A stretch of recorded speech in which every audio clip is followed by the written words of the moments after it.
سلام ستونم، خوش اومدید به کانال گیم پلی و هر که دلن تو یوتیوب منو فالو داره یا ویدیو میبینه ببخشید من تازه این کانت خریدم و حالا اسم چنل یوتیوب ما عوض کنم و بذارم امیر گیم پلی و حالا این ویدیو رو منتظرم که نگاه کنید و دنس خنده به افتخارتون میذارم و دنس ماشی بذارم برای اول سراغ لباس رو ببینید. ببخشید کار زیاده.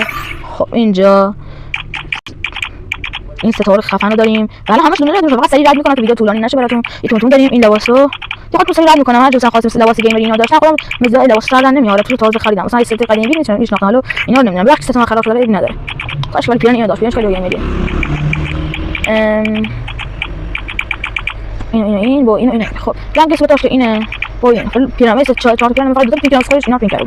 ست گیمری داره سالی اتوبان خیلی سورپرایز میاره. خودتون اگه اجرا بکنید که سورپرایز اصلی اونجاست. بس سریع اتون ندینم خوب بزنم طول میشه ولی شلوار بارکودی و چند تا شلوار خیلی خوب که اینا روش میام. شلوار بارکودی دارم این تو تابین پایین نگاه کنید نمیزنم روشون ولی بزنم ولی زیاد نمیزنم که وقتتون دیگه رفته نشه. همین سراغ دنس اینا نصف رایگان اسم ساعت و اینا از پروفایل اکانت دستم. خب ببخشید اینا بود دنس که اون موقع نتاقتی داشتم گرفته بدون خودش همین سید پول اینا داره چی این کیل فیکسر داره این که باش پول میاد اسکتر گذاشتم. خب بهش اینجا چند تا رنگ ماشین خیلی خوب داره. اما من رد میکنم شما خودتون دیگه طرف فری فایر پلیر اینجا هستن خوش میذارم ببینم و تشخیص بدن دیگه اکانت عالیه. اینا از پروفایلش این آروم میرن که قشنگ دقت کنید نگاه کنید اگه میخواین. اینا داره که من این بودم ولی پروفایلش نمیدونم کدومشه. این و اینم چی 99 توکن دارن که برای مکسنش 600 میخوام که با 501 داشته باشم.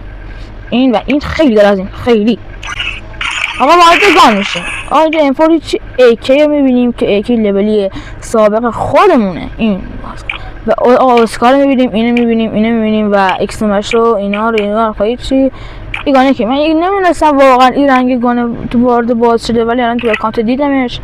ببخشید دو تا رنگ بود پکر خوب داره، یه دونه دستشویی داره مثل این دو تا رنگا داره که این رنگ بیشتر لایک خوره ولی من رنگا رو بیشتر دوست دارم.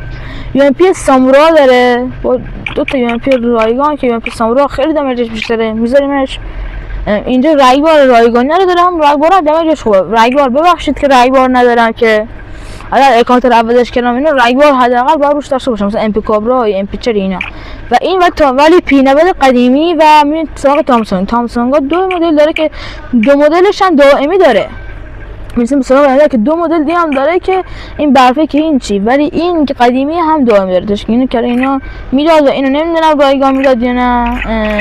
من سراغ یخا که این یخی که زمان که نگاش کنی تو میشه با یخ برزیلی و بقیه‌اش هم یخ رایگان اینا هم یه کار اصلی از اکانت و جمع 150 یه دونه گان و ایناست و لایک و فالو فراموش نشه که خیلی انرژی میده و این لینک اپمه و لایک و فالو فراموش نشه که من خیلی انرژی میدی. ببخشید تکرار کردم و